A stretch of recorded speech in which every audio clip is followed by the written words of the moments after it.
a friend of mine, Jason Wright. He is the guy who wrote The Christmas Jars and many other great books. What was the name of the book on down in New Orleans, Jason, that you wrote? Recovering Charles. Recovering Charles, a book that I, quite honestly, and I've told you this before, I did not want to read it.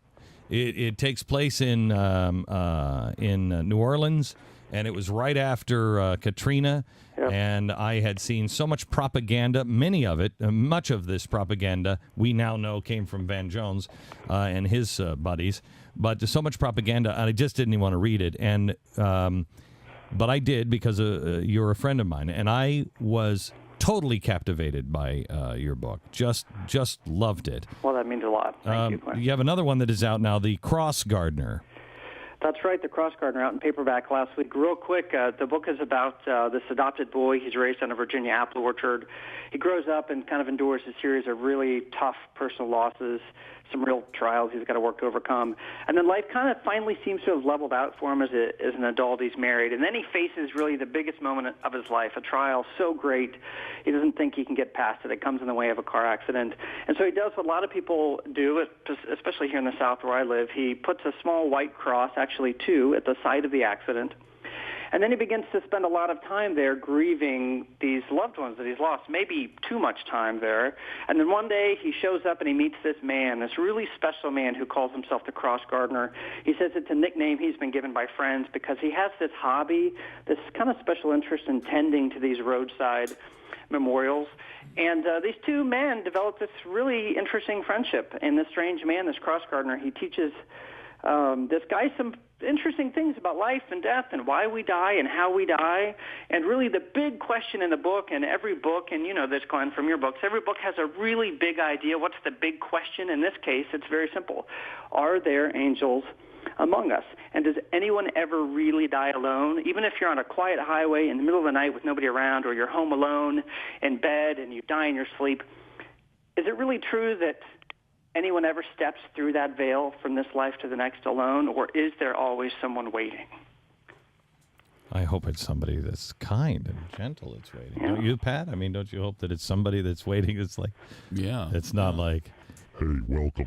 Glad you're here. With the voice changer. No, there's got to be somebody there waiting. Glenn, who will be waiting for Glenn Beck on the other side? That is the question. No, I think there will be. Well, George Soros will go before me, hopefully. No, but isn't it comforting to think your mother or someone just, yes, you know who will be waiting for me on the other side? The only one that I am, the only one that I want to be able to look in the eye is my Creator. To be able to look him in the eye and have him say, welcome home. Welcome home. Good job. Well done. Absolutely. Yes. There's just something about that process, I think, that it scares us. I wasn't there in the room when my dad died when I was 16 years old, and that I always struggled with that. What was it like? Was he afraid? Was was there fear in his eyes when he took that last step kind of from this life to the next? And so this book, more than anything I've ever written, more than anything I've ever done, it really helped me heal from losing my own father all those years ago. I will tell you that when I spoke to Billy Graham, the line that I'll never forget that he said to me, he said, we were talking about, death and everything else. You know, it was a happy conversation. It's me. We're talking about happy things. And he said, I'm really not afraid of death.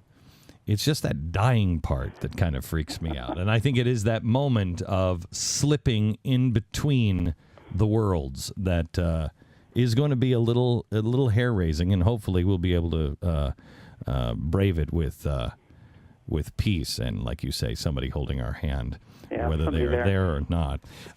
It's been so rewarding as I've traveled around since the book came out hardcover a year ago. Now it's out in paperback, and to meet people who really agree with the central idea that there is somebody there waiting, and that this process is not a scary one at all, no matter what kind of life you lived. If you really believe in God, and no one comes into this world without love and care, then that's probably how we leave the world. So you remember, Glenn, a couple years ago I gave out my cell phone number when we talked about the Wednesday letters. You remember that? Yes. You told me I was completely nuts? Yes. Yes. We're going to do that again. And you know why? Because I met some of the most amazing people from that experience, and I heard the most incredible stories about how a single letter had changed someone's life, you know, that long-lost art of the letter. So today, Glenn Beck listeners and fans, if you have a story you want to share with me about how you know with clear certainty that there are angels among us, that there has been someone in your life who has passed on and who had some help, a guardian, I want you to call me. You ready for the number? You're out of your mind. I'm out of my mind. 540-325-8219. 540-325-8219. That is my personal cell phone. I am holding it in my hand. I'll take as many calls as I can. If you leave me a message, I promise I'll call you back. I called every single person back who asked for a phone call back when we did this last time. So I'll do it. We'll have a good time, I promise. Okay. Thanks a lot, Jason. Thanks, Glenn. All right. Bye-bye. The name of the book is The Cross Gardener.